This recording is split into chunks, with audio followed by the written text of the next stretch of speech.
All right. Well, hello and happy Monday, everybody. Hope you had a busy weekend. Dare I say that summer is almost over? You know, we're going to talk about Sarnia Sting, and that's usually kind of is that the official ending of summer? I know you don't want to hear it, but what happened this summer? It's fastest summer ever, as far as I can tell. And but lots has happened. You know, we recently had the tall ships happen. Blue Water Border Fest, Artscape was on. Alt Walk happened this past weekend, and Jennifer and I got out for a nice walk to enjoy it. I was so glad that weather dictates a lot of there's a big part of being the success, I guess, of these outdoors events for sure. So you always hope for great weather, and it wasn't looking really good a couple days before, but then Mother Nature showed up and said, yes, we want this to work for you. So it worked out just great. So congratulations to Alt Walk. There were lots of people out there, and it looked like a great success. We were only there for about a half an hour. We had to move on to some other things that we were doing that day, but it looked like it was a great success. And I was happy to run into my friend Ian Linton, who is a young rapper. I met him back in 2011, I believe.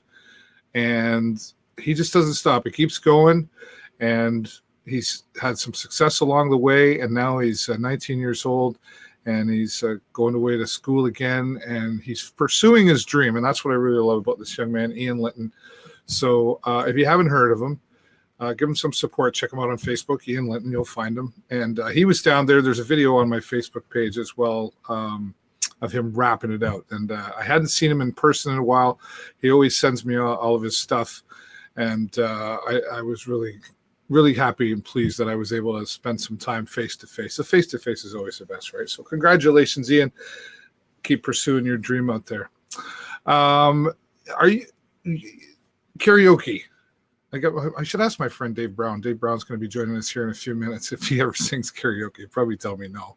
He'll say, we'd probably make him the last guy so he could clear the place out. That's probably what he would say. Dave Brown from United Way is going to talk to us in a few moments. And Tait from Valley Axe is talking about an upcoming tournament. And then Marcy Smids from the Alzheimer's Society will join us as well. But let's talk about some fun things as well that I did over the weekend.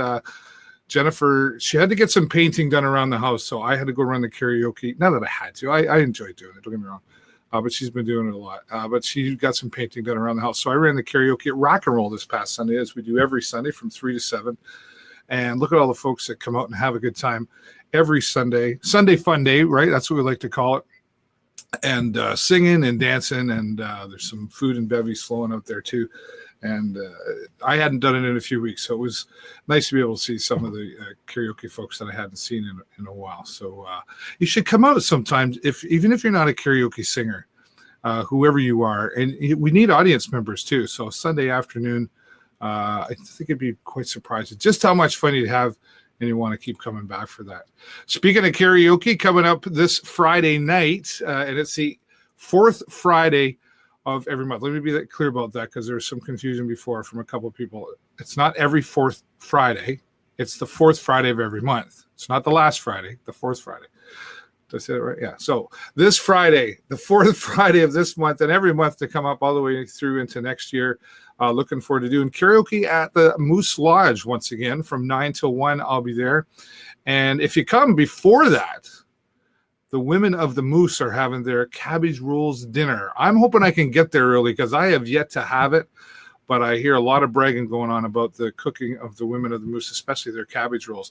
You can come out and enjoy this as well from 5 till 7. It's only $10, and it's authentic handmade Polish cabbage rolls, like there's any other kind. Well, that's debatable.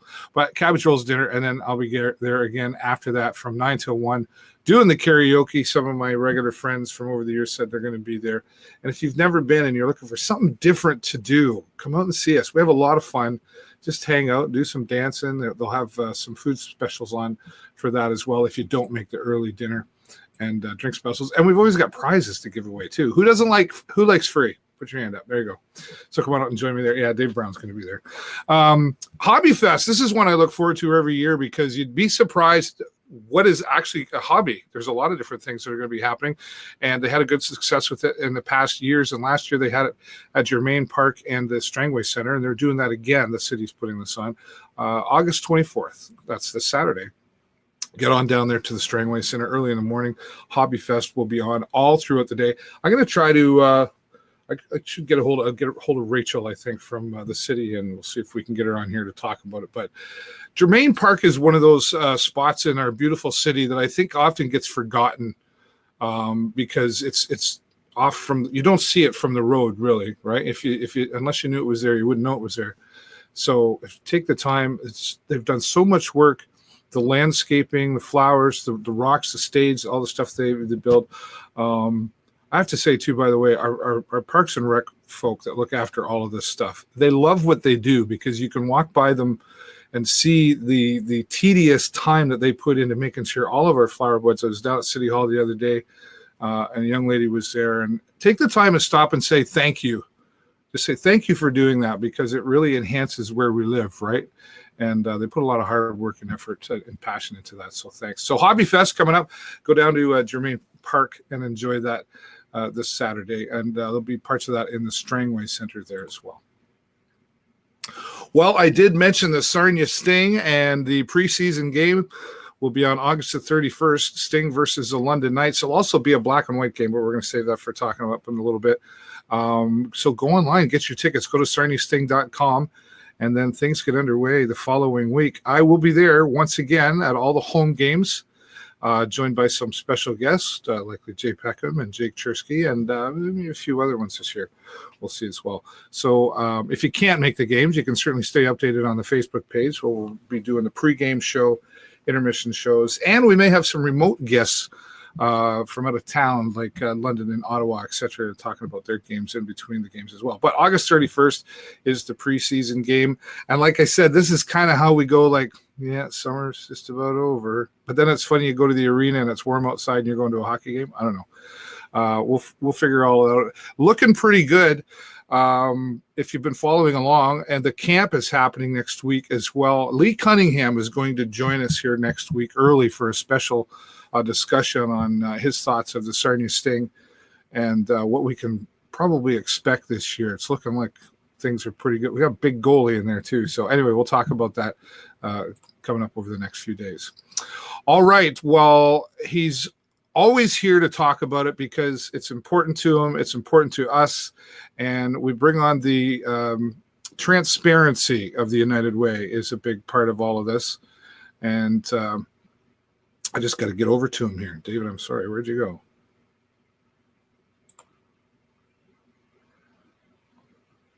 go? One-man show today. What's going on? Let's try this. There we go.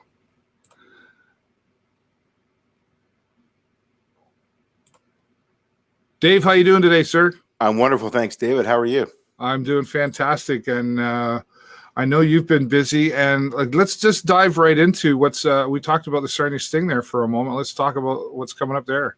Well, we've got the black and white game coming up on Wednesday, August 28th. I think it's the 5th or 6th year, maybe more, that we've done that with the Sarnia Sting. And we're grateful to the Sarnia Sting Junior Hockey Club and all their fans for coming out to not only see the game, and it's an important game. If you're on the bubble and you're hoping to make the team, that's an important game for you. Certainly is. And it's a great opportunity to kind of get your first glimpse as to what the Sarnia Sting Hockey Club is going to look at for this year and raise money for the United Way. Last year, we raised $4,500 at the gate. That's strictly great. By donations. We don't ask for a cover or tickets. It's by donation. $4,500 was raised by the Sting fans. And then we raised another $500 or $600 through 50-50 draws and raffles and that kind of thing. So we're grateful to the Sarnia Sting.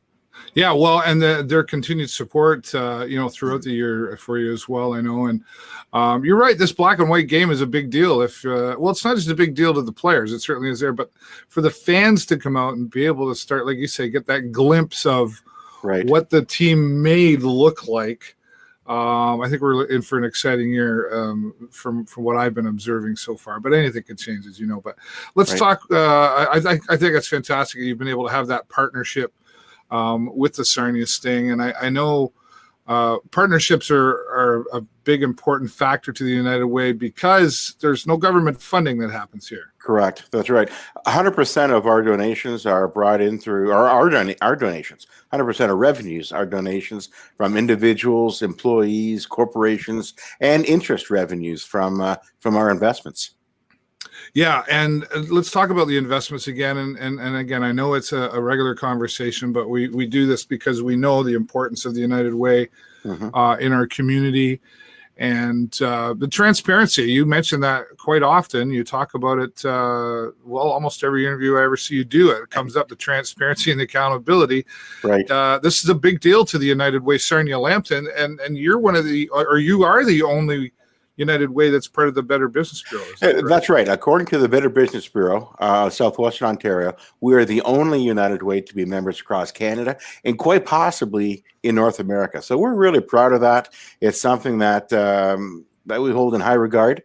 And being a small community-based organization with 15 members on our board of directors, we're all proud of that. And those decisions are made right here. We've got a board meeting coming up at 5 o'clock, and we'll be hearing from our investment manager, who is, although he's from Toronto, he does the Sarnia Community Foundation, the Sarnia Humane Society Foundation Board, and a number of others. So he understands charitable organizations, and he understands that our investments have to be quality and conservative. Yeah, for sure. I'm just going to go and say hello here a minute, Dave, to those who are watching. Teresa Leduc-Chalmers, yes, I do see you out there. Dan Vandenberg is out there. Corinder is watching from United Kingdom, and a few others. So I will keep an eye on the comments. I'll do my best, but I'm a man. I can't multitask that well, but I'll do my best. So if you have any questions for Dave Brown here at the United Way, or any comments you want to share, this is the place to do it. Dave, there's always an ongoing struggle with organizations to keep the pace up as far as the finances go. Right. And again, those investments that they make, and different areas of looking at where can we save and how do we increase and all that stuff. But creativity has to be something that you have to really try to be in order to keep it interesting and probably try to not duplicate other fundraisers that are happening in our area. Absolutely, and that's one of the things that we don't want to do is to duplicate something that somebody else is already doing. They've put their logo on a particular event. I think it's just wrong to do something very similar and to copy that. So you're right. We tend to be more creative on our own front, or we take a look at what other United Ways and other communities are doing that aren't being done here by other community groups. And we'll try to mimic or maybe Sarnia-Lambtonize the particular event to make it work here. But we've got some great volunteers within the work sites. And that's where a lot of creativity comes from as well. These volunteers who may take it on for a year or two, or maybe they're career United Way volunteers within the workplace. And they're always coming up with creative ideas too that we can share and discuss with other campaigns as well in our community. Yeah. What are some of the other partnerships that you've got going on? I mean, we mentioned partnerships like the Sarnia Sting, but is one of our biggest parts of our economy in Sarnia-Lambton is in Chemical Valley. Is there areas down there that you're connected with? Yeah, absolutely. The Sarnia District Labor Council are great friends and great supporters of the United Way. In fact, every year we wouldn't miss the Labor Day Parade, which is coming up again this year very shortly. So we're always proud to be well represented in that parade and to thank organized labor for all of their support. Sometimes it's behind the scenes. You don't always see it. But we've got a great labor rep on our board, and she's doing a fantastic job. I've been able to present to them earlier in the spring, actually, to tell them firsthand how their contributions are being used. And you're right, almost every industry does an employee campaign for us, and not just industry. There's a lot of retail businesses, government departments, all run United Way campaigns as well. So it's really across the entire community. And of course, one of the groups that we're most proud of partnering with is our 18 funded agencies and the other agencies that receive other grants and sponsorships from us as well. Yeah, and those that get supported have to go through a process, right? And it's I guess, would you say it's a lengthy process? It's 10 months. As you know, we fund our agencies based on 3-year terms, so they can spend more time doing good work in the community and less time worrying about how and where or how much they're going to get from the United Way. They still have to fill out quarterly reports, so that we know that there's a tangible and measurable impact on the services that we fund. But it's a big load off worrying about meeting with volunteers and whatnot. So as a result, we do it over a 10-month process on that 3rd year, where there's 3 separate groups of volunteers from our community who meet with any agency that applies for funding. You don't have to be an already funded member agency to apply. Every 3 years we open it up.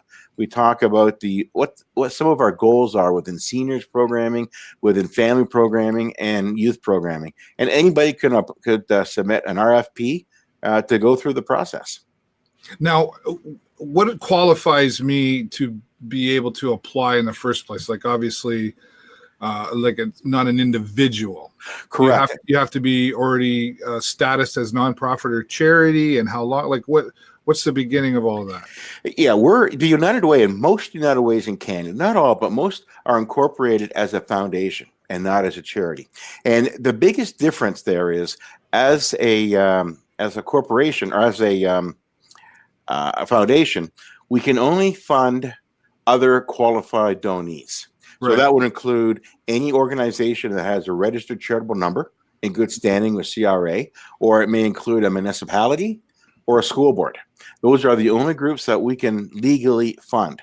Now, other organizations like the Salvation Army or the Good Shepherd, they're likely incorporated as a charity. So they can help individuals with heating bills and electricity bills and that kind of thing. We can only fund other organizations that are not-for-profit. And therefore, they have to have a local board of directors. They have to have actual programs and services that meet a specific need in our community. And they have to be willing to abide by the policies that we have, such as not fundraising during the campaign, using our logo wherever they can, and most importantly, using the money as we've agreed that they would use it. Right. And what's the I have heard of that, not campaigning during that campaign. And what's the reason behind that? Mostly because of donor fatigue. We know that people are inundated with charitable requests all the time, as is news media. Are also inundated with news or information about events and whatnot. So if we could ask them to take 3 months off, or let us do the fundraising for them, so that we can really focus on the United Way campaign, so that we can fund those agencies to the best of our abilities. There's a few exceptions. The Big Brothers Big Sisters craft sale, for example, is grandfathered. And there's a few other minor exceptions, but fundamentally, we want to focus these 3 months, and it's the last 3 or 4 months of the year, to really focus on the United Way campaign. The other thing that happens, David, sometimes is your popular national organizations who are well known, they may tend to get some of the extra money at the expense of smaller, local, maybe not as well known organizations. For example, Rebound is a great organization. You may not think of Rebound because it's only in Sarnia-Lambton compared to Red Cross maybe, or to Big Brothers Big Sisters. So we try to be as fair as we can to all the agencies that we fund. They all sign funding contracts with us, so they know what is allowed, what isn't allowed, and that kind of thing. So just as you mentioned at the top of the show, how transparent we are, we're trying to be as transparent with our own agencies as much as we can also. Yeah. Well, and that's important because the accountability and transparency has to go both ways in order for it to work in your organization, right? Absolutely. And like any organization, Rebound or Red Cross or whoever, they have their philosophies, and United Way has their philosophies as well. Is the United Way philosophy the same across the board, like all across, say, the country, or does each individual community or chapter, I guess, get to come up and put their own philosophies behind based on what they need? United Way of Canada and United Way Worldwide have basic guidelines, things that they'd like us to follow. Okay. Some of the things we have to follow, such as we have to fill out our what we call our T3010, which is an income tax form for charities. We have to abide by all CRA laws and all municipal laws and that kind of thing. But that's where it ends. Every United Way, and I think that's really a niche United Way has worldwide, is we got 15 local board of directors, and it's their decision who we fund. It's their decision whether or not agencies are allowed to fundraise in September or in August. It's their policies that decide if the logo is going to be used. No, I don't think any other organization relies on its local volunteers and board of directors for direction and for decision making as much as we do. And that's done by design. I mean, people in Toronto or Ottawa or Montreal, they don't know what's best for our community. Let's face it. But the 15 people on our board of directors who represent a cross-section of our community, I think half of them are women. Many are from outside the city of Sarnia, but in Lambton. They got a good touch on the community. And it's funny, I had a chat with one of our board members at the Tall Ships. And I said, about 90 or 95% of the board's decisions I agree with. But that other 5 or 10%, usually about 2 years later, they were right. And he chuckled over that too. But it's absolutely right. I mean, it's like that game show where you have audience participation and whether or not you're a friend. Right. Really, that's much the same. I mean, we've got 15 people who understand our community, who work and live in different parts of it. They're the ones that are making decisions, not people from out of town, not me. It's that group. So I think that's that's something to be proud of. For us. I think it's a really good connection, right? Because that community word pops up all the time, and if you don't know the mentality of what you're dealing with, or where you live, like, and you don't have to go far for that to change. You could go from here to London, and the needs change, and the philosophies, a whole bunch affects that. You raised a great point. We had a meeting with the United Way at Chatham-Kent just 2.5 years ago, and we compared the agencies and the programs that we fund with the agencies and the programs that they fund. And out of our 18 agencies and out of their 20-some agencies, there were only 5 agencies that were the same. And every one of those programs were different. For example, the YMCA, they funded daycare and subsidized memberships. We fund the autism summer camp and the resource houses. In the case of the VON, they fund a kids circle program for kids dealing with bereavement. We fund the foot care clinics, the visiting nurses, and friendly visiting. So yeah, to your point, you don't have to be from here to Toronto to have a different community. And I'm really proud of all 36 programs and services that we fund and why. Yeah, and right, that's good. You're right. The why is a big, important part of all of it.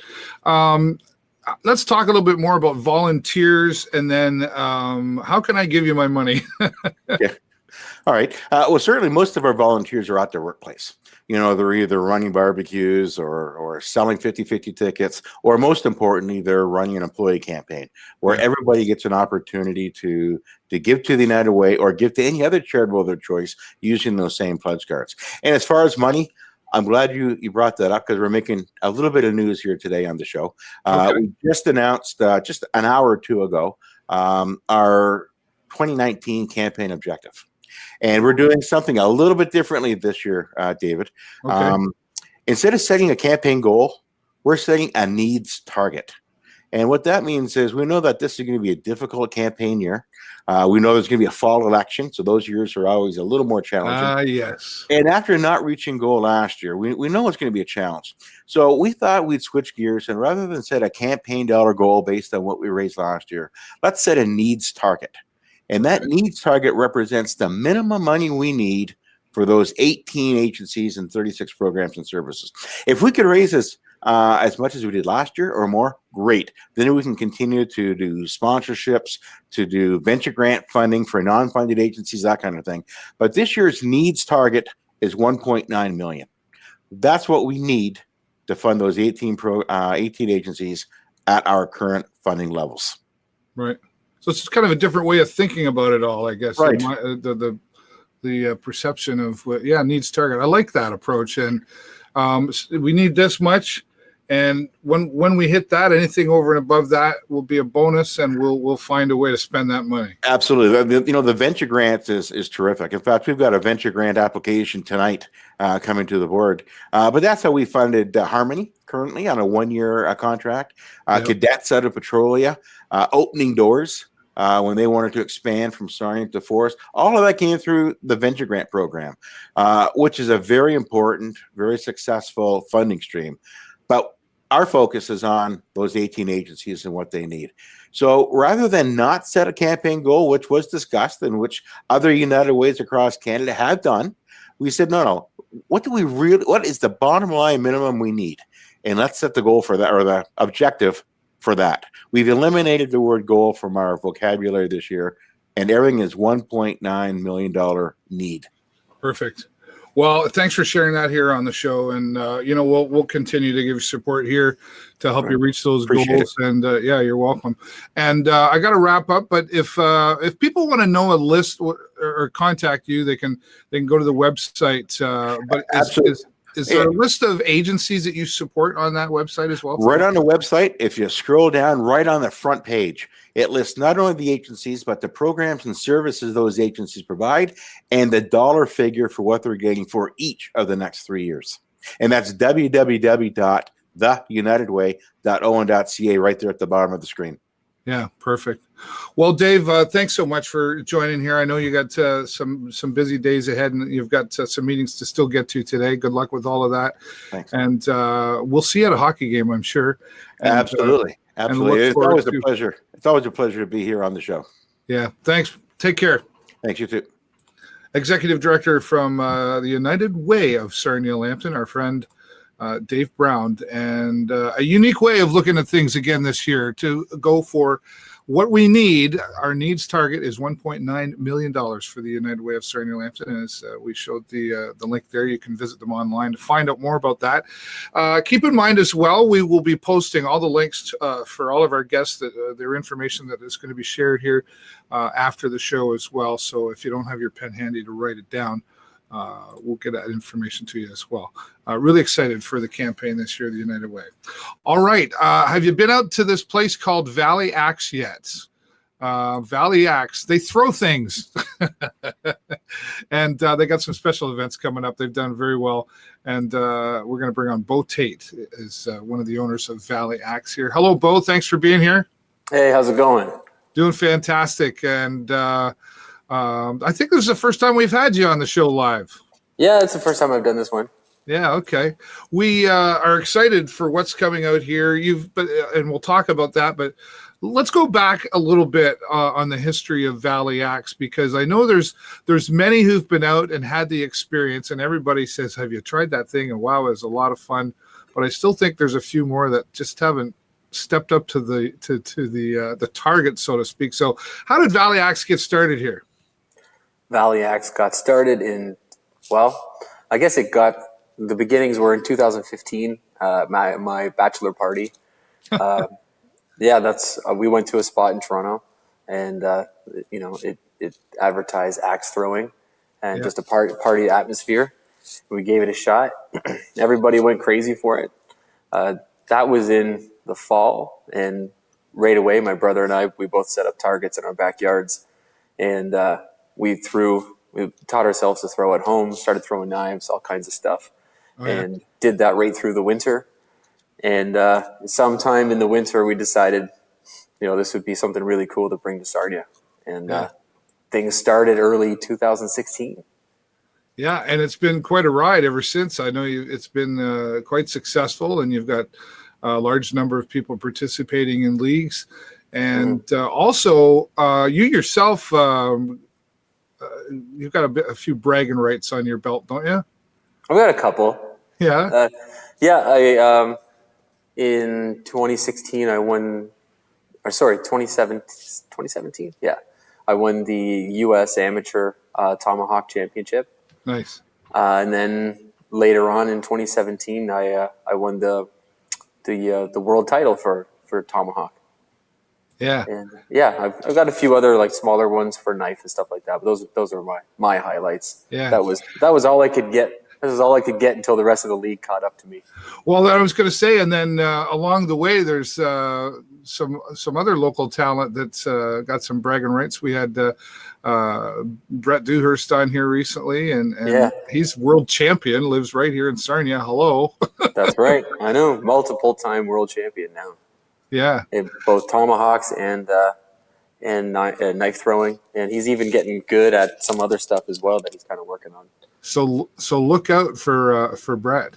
Yeah, we've got a total of 5 people now that have won world titles from Valley Axe. Yeah. Now, Valley Axe has expanded, though, from not just, axe throwing, tomahawk, knife throwing, but you've got quite a space outside out there, and you've been utilizing that space for some pretty cool events. Yeah, that's formerly the Blue Water Fun Park, or Splashdown, as some may know it.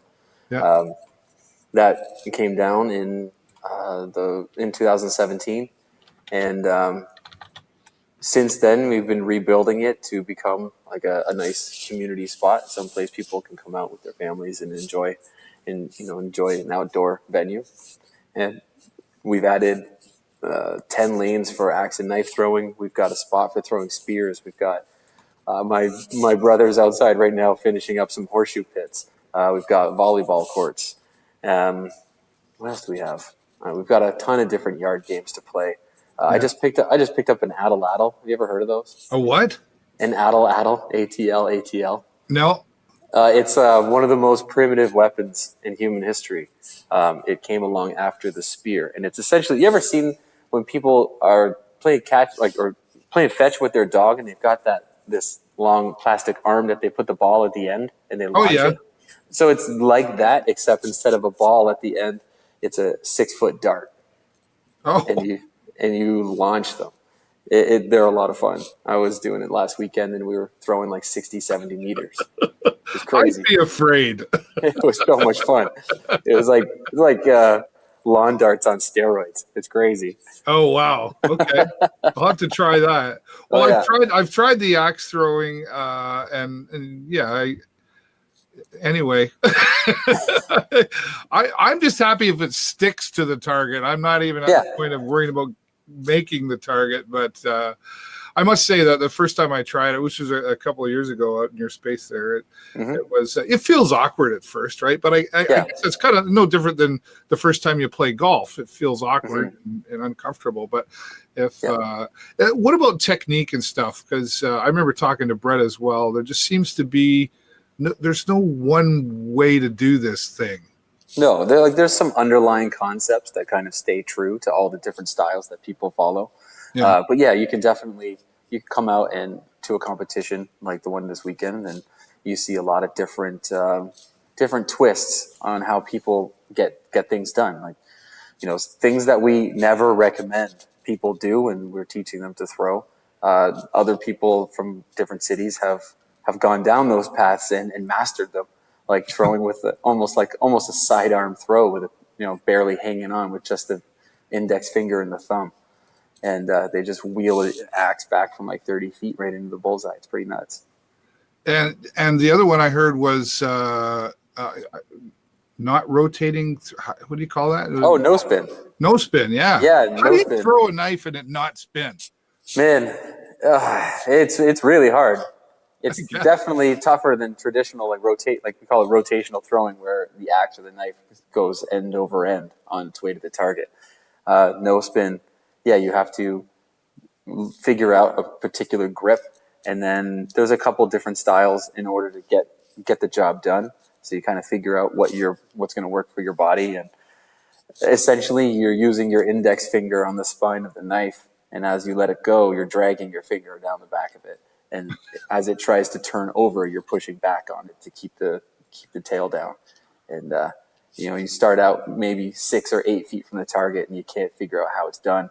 And then if you stick to it, then after, I don't know, a lifetime, you get pretty good at it. And, so one of the guys here, Jerry, he throws back from 30 feet with pretty relative ease without the knife turning over. It's pretty nuts. That's amazing. Well, it's great to see something like this, and especially in this area, it's very unique to this area, and you've been able to attract outside of this area though to come, and that leads me in, I guess, to the event that you've got coming up this weekend. Mm-hmm. Yeah, this weekend is Throwchella, and so it's a 3-day event dedicated to all kinds of thrown weapons. The main events though is for sure the Canadian Nationals. That's with the international knife throwers. That's tomahawk and knife throwing Canadian national titles on the line. We also have the World Axe Throwing League Outdoor Championship. World Axe Throwing League hasn't been around all that long, but they've made a huge amount of progress in the time they've been since they were founded. So they already have a contract with ESPN, and they do 3 different tournaments broadcast internationally. So it's pretty cool to be affiliated with those guys.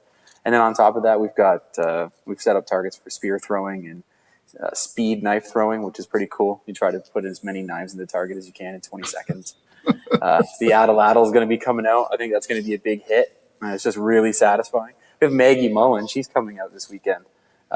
She's a former Ohio State javelin thrower and now a local phys ed teacher. She's coming out to do instruction on how to properly throw a javelin and a spear. It's kind of painful watching us guys just hang around having no idea how to do it properly, just waiting for someone to throw at their shoulder or their back. So we need a pro. Need a pro to come and show. Yeah. She, in her prime, she was thrown over 50 meters, so she's got a lot to teach. Wow, that's amazing. Yeah. And well, let's talk a little bit too about like these organizations that you've been able to align yourself with. We talk, well, and I keep going back to Brett, a good example. He's world champion, and I said, just so people understand that the magnitude of what's going on here, like there wasn't just 4 people at the World Championships trying to win. It wasn't somebody's backyard. It wasn't best of 2. We call it the World Championships, and you're going to win at least 4th place. No, this is huge, right? Yeah. And what did Valley Axe have to do? Like, do you have to qualify to align yourself with those type of organizations? It's different. If you're just a throwing member, you can just get registered and start going out to their tournaments. But to actually host, it's been a long process. Since we first were affiliated with them in 2016, I've gone out to a bunch of different tournaments and introduced myself to the guys, the executives, and built a relationship with them. I expressed my interest in the first year of hosting a tournament, and they kind of brushed me off a little bit. Because I'm sure they've heard it many times before that somebody new wants to jump in and run a tournament. And it can go really bad if you don't know what you're doing. So after 2017, the end of 2017, they gave me approval to do my first, and that would be the Ontario Championship that we did last year. And that went really well. And the spot that typically holds the Canadian Nationals this year was hosting the Worlds, so that title was up for grabs. So we made a pitch for it, and they gave us the go-ahead. Yeah. So it's been a few years trying to get to this point. I'm happy we're here now. It really pushes us to make the space better and more entertaining. Are you surprised at your success so far? I guess so. I guess when we first opened, it's always really nerve-wracking to start something new, and it went really, really well. And it's been going well for a long time. And so I guess in that respect, I shouldn't be too surprised, but we've tried other things along the way, aside from axe throwing, that are much harder to get off the ground. So the fact that axe throwing has gone over so well, looking back now, it is kind of surprising. Like we really lucked out on what we decided to go with. And I'm glad we did, and I'm glad people are really enjoying it. Yeah. One of the things and congratulations on that. One of the things I noticed about Valley Axe too is there's also a commitment to giving back into the community. Mm-hmm. We've seen some different events happen. Actually, I think this weekend, just talking with Dave from United Way, there's a cornhole tournament that supports them, and that's right. And we've seen different organizations benefiting from Valley Axe. Was that part of the business plan? Was that important to say, well, we're going to do this, but it's important that we do this, give back to the community? Yeah, that was always part of the plan. That's, growing up in this area, my mom was always heavily involved in some type of fundraising in one way or another, and we were always along for the ride. We got a lot out of that as kids, and so we wanted to continue that trend going forward and set an example for the next generation.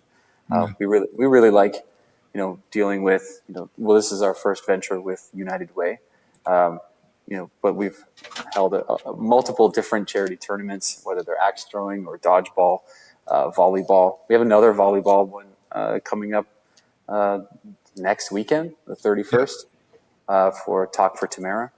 My niece, her friend, and Tamara's mother, Lori, are putting that together. And it's going to be huge. There's like 14 teams signed up already.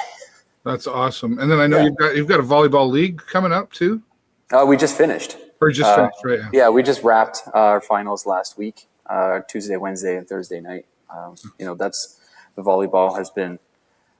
It's been a process to get it to where it is now, but this is our third season, and we had 24 teams in the league, and we had a lot of fun. It was a great time.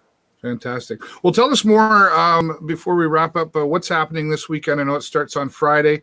There's going to be lots of things thrown, but there's some entertainment happening as well. Yeah, so the tournament is Friday, Saturday, and Sunday. The Saturday night traditionally for these tournaments is the entertainment night. So on Saturday, we have the Blushing Brides coming out. They are a Rolling Stones tribute band. They've been doing it a long time. They're absolutely killer.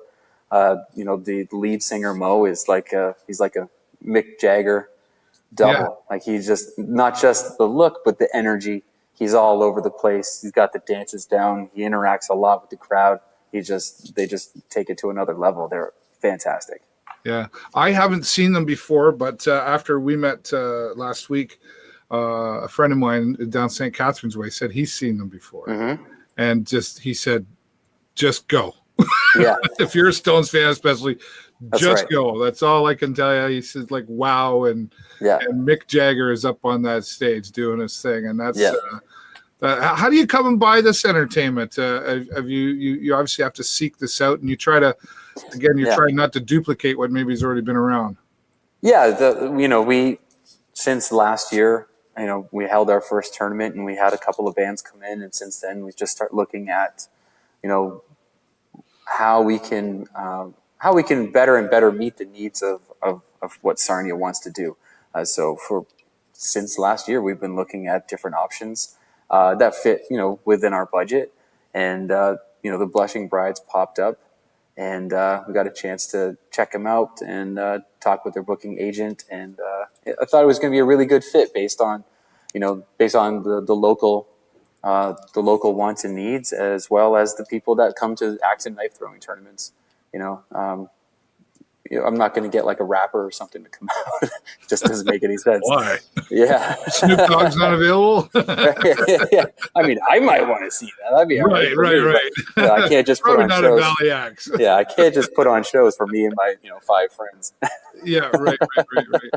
Well, this is exciting that you've been able to, like you said, this being sanctioned to do all of this has been in the works for a few years, and that's so it's got to make you feel pretty good. And I know you've had some entertainment out in the past. We were out there not too long with some Power Play supporting them.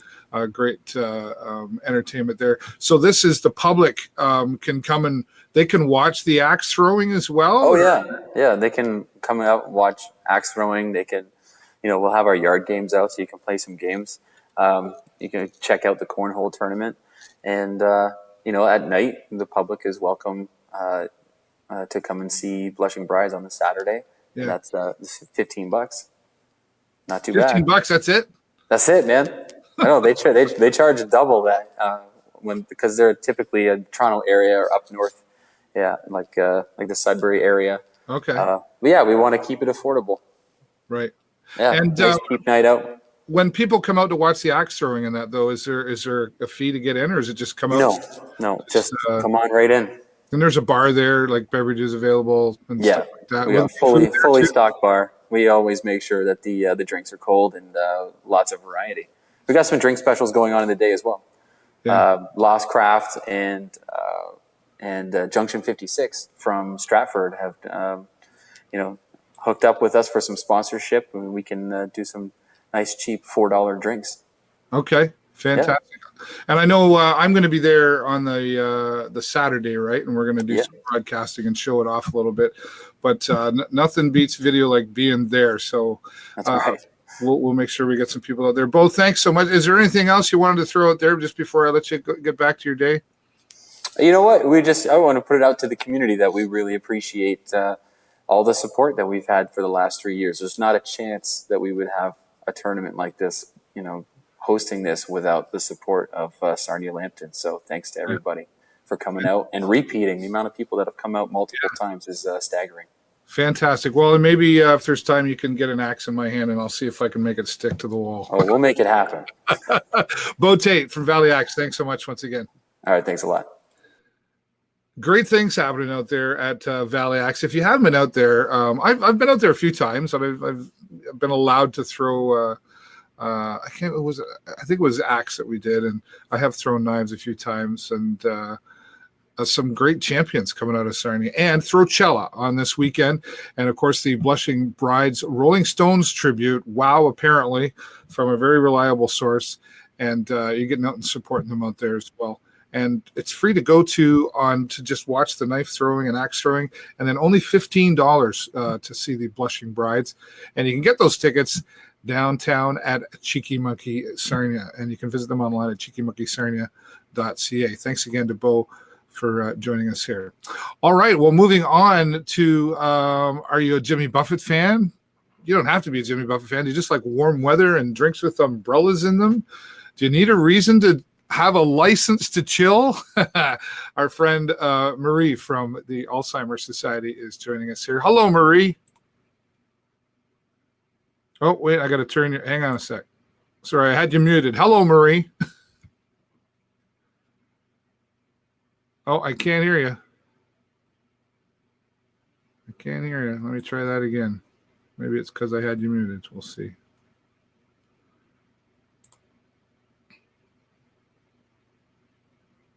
Hello, Marie. Can't hear you. You're muted somehow. And it's not my end.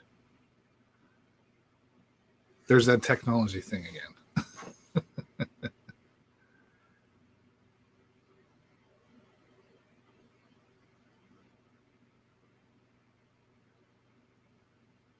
You can hear me though, right? Nod yes if you can hear me. Okay. And this part of the show will be charades. I'm going to drop you out, Marie, and why don't you take yourself right out and then come back in, refresh. Maybe that will solve a problem. We'll try that. We'll just kick her out here. All right. We're going to be talking with Marie in just a few moments. They've got a special event coming up called It's 5 o'clock Somewhere. And where's the somewhere going to be? Well, it's going to be at the Holiday Inn. It's 5 o'clock somewhere. The Galley Alternative, and it is your license to chill. Again, supporting the Alzheimer's Society. And they've got a fantastic group, Jimmy Buffett tribute group, coming along for that. And hopefully we can get Marie back in here to join us and try again. Stand by with me while let's see if I can help her out here. We can never have it go perfect.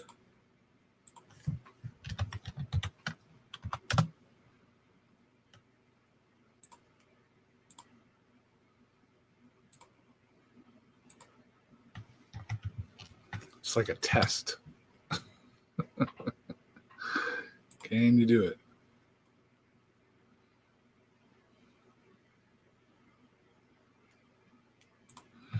And while we're waiting for Marie to try to rejoin us, we'll just recap. Of course, we were talking to Dave Brown from United Way of Sarnia-Lambton. You know, one of the things I do, and I like having Dave on here once a month because they support so many local agencies.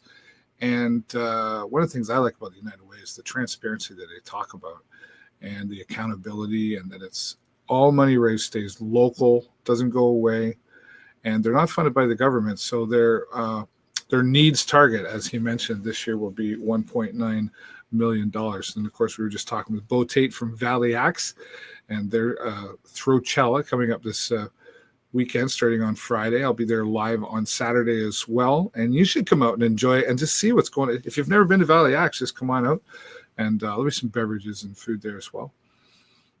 And waiting to see what happens here with our friend.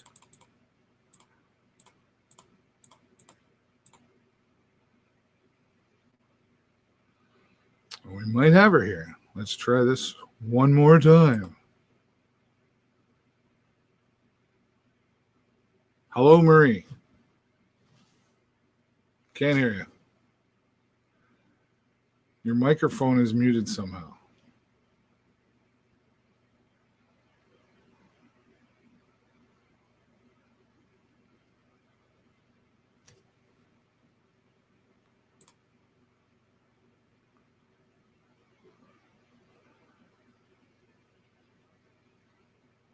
Are you using an external microphone?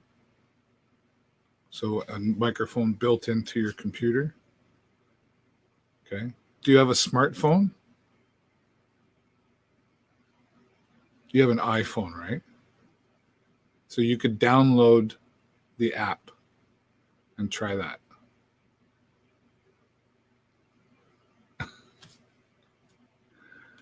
Stay with us, folks. We'll be right back.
All right, we're still hoping that Marie's working on a couple things here, and we'll wait to see if we get a response from her. Let's talk about we'll make something up. It's live, that's okay. And when we get Marie back here, we'll still give her her time.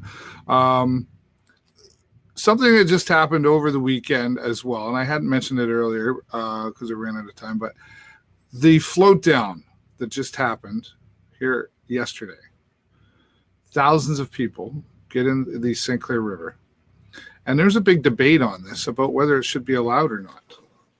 What do you think? For those of you who are watching, if you're familiar with the float down, I'd be curious to know your comments about the float down, and should it be allowed? How should we handle it? I personally, I don't always give my opinion out there on these things, but it's really dangerous. I've never participated, even as a young man, and years ago when I was a youngin' teenager or 19 or 20, I just didn't think it'd be the safest thing to be doing.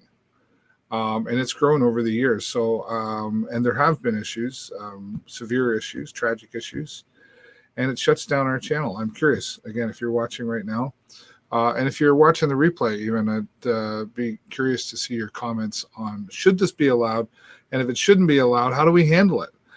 Sarnia Fire Rescue, along with all the first responders. There was a letter put out that said that, hey, we don't encourage this, we don't endorse this by any means, but if you're going to, at least be smart.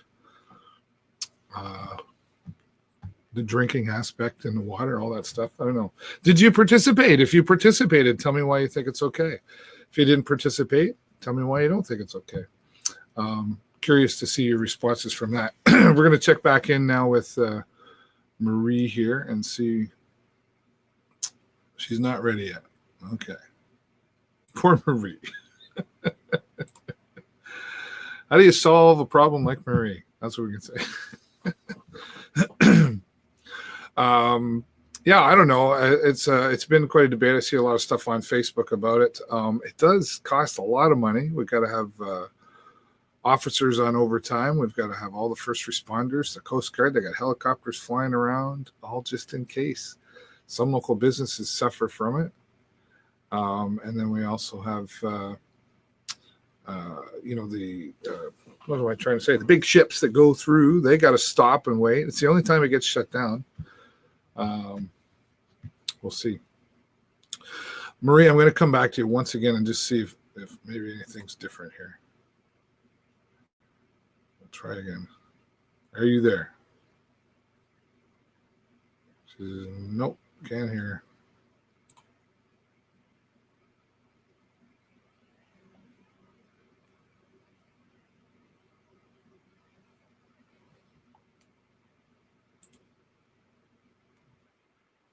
Oh, I hear somebody. Take two. Here we go. Hello, Marie. Hey, how's it going? It's good. I've just got to get rid of you on the other one here so I don't get this echo. All right. All right. So, am I looking at my phone or am I looking on my laptop? Well, you're on your phone right now, and you should close your laptop because we're getting an echo. There we go. There we go. Hey. Ladies and gentlemen, Marie Martin Smith from the Alzheimer's Society making a grand entrance here today. Don't I always? Oh my goodness! You know what? It's okay. It's only live, right? And I just learned a long time ago. You just go with it, and it's actually always a test for me. I have to make stuff up and talk about it. And I know the float down. You did well. Yeah. I've never done the float down. I have observed the float down, Yeah. and I was out diapering when the float down was happening this weekend. But now the float down's not for me. Yeah, no, I've never done it either. Anyway, that's a whole other show. But welcome to the show, Marie from the Alzheimer's Society. Thanks, buddy. I talked a little bit already about what's coming up. I think this is a really unique idea. I mean, I was just talking to Tait about trying to be unique and creative. Tilt your phone a little bit so you're looking at your camera so we can. There you go. Now we can see your lovely. All right. It's 5:00 somewhere. Yes, it is. How did this come along? We were looking for a signature event and we wanted something different. And there are plenty of galas to be had. So we wanted a laid back gala type event that you wouldn't have to dress up, come in your flip flops, come dressed as a parrot head. Yeah. Are you a parrot head? I went on the Parrot Head cruise just to do some recognizance. I thought you were going to say research. Well, whatever, that too. It was fun. Yeah. And we have a parrot head group around here in town, so I know that they'll appreciate this probably happening. And there's a lot of parrot heads around, but you don't have to you don't have to qualify as a parrot head to come to this. If you know how to just have fun and chill, you can come to this thing. You can come. It's your license to chill. We encourage people to wear their beach attire, flip flops, and there's a lot of value for the dollar that you're paying to get into this event. We've got tons of appetizers out on the patio at the Holiday Inn first, and then we have a full dinner. We have the premier Jimmy Buffett band, Tom Watt and the Fruitcakes out of the U.S. They've played all over the U.S., the Virgin Islands, cruises everywhere. Yeah, they get around. They do, and they are really good.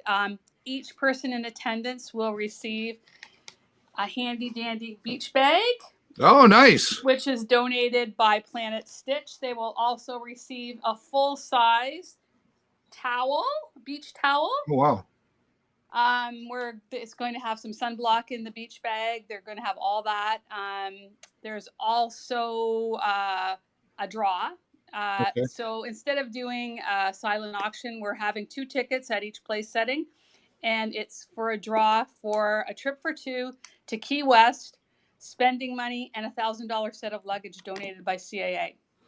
Wow. Yeah, so it's going to be a lot of fun. That's awesome. And as you're talking, I'm already feeling overdressed. Like I could, I don't come in this tie to this thing, right? There's a beach towel and a beach bag with your and Jennifer's name on it. Okay. So I can wear I could wear my swim trunks like I was in. You can, absolutely. My flip flops and my I guess I got to go get a shirt with parrots on it or something like that, or I don't know. You can, or a nice beach hat. Who cares? Yeah. Okay. Just so nice and casual is what I'm getting at, right? Pardon? Nice and casual at the end of the day. Nice and casual. It's a laid back event. That's how we wanted it. We just wanted people to have fun. Yeah. There's going to be a photo booth where you can have an opportunity to take crazy pics of you and your table. It's going to be fun. Yeah. Now, what about? Did I meant to catch up with you down at the Tall Ships because I know you were down there, but did I see you have a parrot? We do.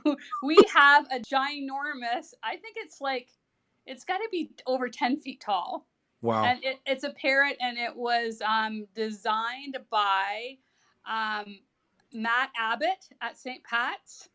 Okay. And a bunch of the art students there. They made it for us, and we've been trying to take it all over this summer wherever we are to promote the event, and it's got a lot of attention. Our parrot will be there. We need to name the parrot. Well, you should have a contest. Name the parrot. We thought about that. We just may do that still. Do it before the event, and then you can unveil the official name of the parrot if he's going to be. We will. We should do that. All right. Sounds like fun. I have a feeling somehow, folks, I just got volunteered myself for something by making that suggestion. I was going to say, what a great idea, David. You should help us do. You should spearhead the Name the Parrot contest. Right. I'm looking forward to being there because I know you've. Let's talk a little bit. We're having a lot of fun here, but let's talk about the Alzheimer's Society. And its services are really important, and I know my family is grateful for the services that they provide. And I think a lot of times when you talk about the Alzheimer's Society, you automatically think of the person suffering from Alzheimer's or dementia, but it's really the families or even closer to that, the caregivers directly, that they need some relaxation and they need some support and help as well. And that's something that the Alzheimer really focuses on. We do. We tackle that issue in a couple of ways. We have programs for the person that's sort of the mild to moderate stages of Alzheimer or dementia disease. So they're more social programs, so they can get out and do things. But while they're there, that gives their care partner a break and time to do things, to take care of themselves, go to a doctor's appointment. If it's a girl, get her hair done, whatever. It just gives them some free time and some time to kind of decompress. Then for somebody that has a family member that's in the later stages on their journey, we have respite care for them. So we send in a personal support worker to help do whatever's needed in the home. Yeah.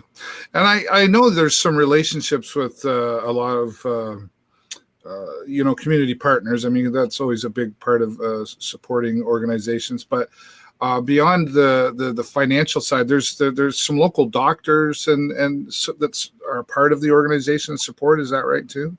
Yeah, we're actually working with Dr. Peterson and the doctors down there on. They have a trial going on that we're kind of helping participate in that, and we have people from the medical community on our board of directors as well. Yeah, and how many's on the board of directors? Now you're asking me a number. I think it's 9, but that is a gap. Yeah. Okay. We But they're just all actually had our AGM, so the board changed. I actually probably could have named them all like 2 months ago, but I can't now. but if they're all local though. They are all local. Yes, Yeah. they are. Yeah. Yeah. And let's talk numbers too. I think people tend to go, oh, Alzheimer's must be, well, they must be elderly, but it's Not not so like much. that, right? It's what's the age group that is affected by this? Actually, it can affect a person at any age, but we're finding like early onset can be as in your mid 40s to early 50s and onward from there. Yeah, so it's wider spread than I think most people think of, right? And I think people are becoming more aware, so there's more early diagnosis happening because people know that if they get help earlier, that they're able to, help retain their memory longer. Yeah, yeah, and I know outside of the services that are provided to the person suffering and the caregivers. There's an educational side to all this as well, and I know from time to time there's, I guess, educational groups that are put on in the public. I know I went to one recently, a few months ago, at Grace United Church, and I think it was Dr. Peterson actually came. It was, yeah, and spoke, and I think for someone, and as you know, my dad has Alzheimer's, so.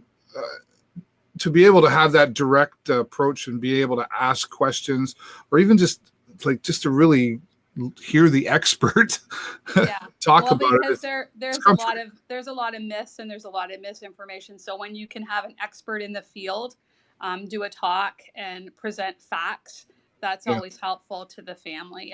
And we have an education coordinator, Christine Wright, and her job is to educate the entire community. She trains the health professionals as well. She trains the EMS workers. She trains people at the hospital. She'll go into the health unit and do training. So that's part of our mandate as an agency. Yeah. Oh, she's a busy lady. There's no doubt about that.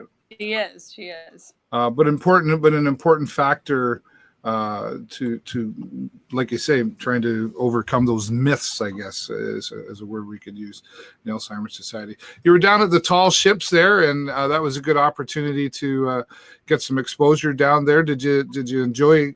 We had a great time. We were lucky enough to get one of the 2 charity sales. So our sale was on the Saturday morning. Yeah. And it was sponsored by Coffee Culture. Coffee Culture and Maya's Bakery. They did a phenomenal job on the food, and those guys donated everything. That's fantastic that you were able to do that. And that, a lot of traffic down there as well. And did you got out on the sale, did you? We went, I got out on the Empire Sandy. Yep. So our sale was the Saturday morning at 8:30. So we went out for 90 minutes. And I also worked helping volunteer on the Friday night. I was working the VIP tent. It was a lot of fun too. Yeah, it was. Yeah. And it was busy. That's why I think I saw you for 7.2 seconds. Yeah, I had about 3 people that I was supposed to meet up with to talk about issues that we had with upcoming events and whatnot. And I didn't get to talk to any of them. Yeah. Well, so I'm looking forward to, and it's going to be here before you know it. It's 5:00 somewhere. How much are tickets for this, and where can people get them? Tickets are $125, and that includes your appetizers, your meal, and everything else that I explained that we get. You can get them if you go to ASSL, which is Alzheimer's Sarnia-Lambton, 5:00 somewhere.eventbrite.com. We do have some in the office as well. We're about at the halfway mark. Which is pretty good. We've got just over almost 4 weeks left. So all right, unacceptable. We need more. Get people out there. I'm looking forward to it. Jennifer's she's excited about it, and I think I got a few people I might be able to bring along for the fun and festivities as well. Great music, and I know you're probably gonna have some raffles and some other fun stuff going on as well. It starts at what time? The doors open on the patio at 5:30. Right. So we'll be out there, and we'll probably try to start corral people to get into the Great Hall at around 6:45-ish for dinner. Yeah. The band's set to go around, depending on how everything flows, probably about 8:30, 8:45. Okay. And then we'll be rocking to Tom Watt and the Fruitcakes. That sounds like a lot of fun. The name alone, Tom Watt and the fruitcakes, just makes me want to go. I know it does. And at the end of the day, for a great local organization as well. Tom actually played Jimmy Buffett in the movie Hoot. In the I don't movie, know why what? Jimmy Buffett didn't pay Jimmy Buffett, but that's what I heard. Oh, okay, all right. Well, we'll have to ask him about that when we see him. Marie, thanks so much for struggling through and getting on here today. That's fantastic, and I'll look forward to. Well, I'm sure I'll see you before then because you'll probably get me to do something or something. I don't know. That's all right. Feel free to ask. You're my go-to guy. That's okay. I welcome it all the time. And send me some more of those links where they can get some tickets and stuff, and we'll post them on the Facebook page, and we'll get lots of people out there for you. I will. Thank you so much for having me. Okay, Marie. It was a little difficult getting going. You're a pro now, though. It's okay. Yeah, no more excuses. for sure. All right, we'll see you. Marie from the Alzheimer's Society, Sarnia-Lambton, a very patient lady, obviously, to get on here today. It's 5 o'clock somewhere. It's almost 5 o'clock here because we went overtime, but that's okay. There's no rules here. And supporting the Alzheimer's Society, the Gala Alternative, your license to chill, as Marie talked about there, coming up on September the 14th. We will have links after the show to share with you so that you can get your tickets, and it's going to be a lot of fun. I'm looking forward to being there as well, and we're going to get out and chill, right? License to chill. I like that expression. That's great. Just before we go, I want to say a special thank you to some great local supporters. AG Event Graphics has been a supporter of the show from day one for the last 8 years, and we really appreciate their support. Give them a visit online at askguy.ca. You can order your banners, car wraps, everything. Just go there, check them out, and tell them that we sent you there. All right. Thanks again for all your support at AG Event Graphics. That's Guy and Kevin Thorne and all the team down there. They're really busy, but they still want to hear from you. So again, askguy.ca. And recently, Joe's Discount Tire has joined us as one of our title sponsors here as well, and we'll be talking more about them, and we appreciate their support. Just go to joesdiscounttire.ca for more details on all of that. And yes, because I ride on two wheels every week, I want to tell you, watch for motorcycles. Drive aware, ride aware, be careful out there. And if you can't look at me or you don't want to look at me, you can take the podcast on the road with you, jogging or on your way to work, whatever. Everywhere that podcasts are found, including Spotify, Apple Podcasts, Google Podcasts, and Stitcher as well. Very grateful for all of that. Well, wow, we got through it, but that's all the time I got for you this week. Everybody have a great week and an even better weekend. And I will see you next time right here on the show. Bye for now.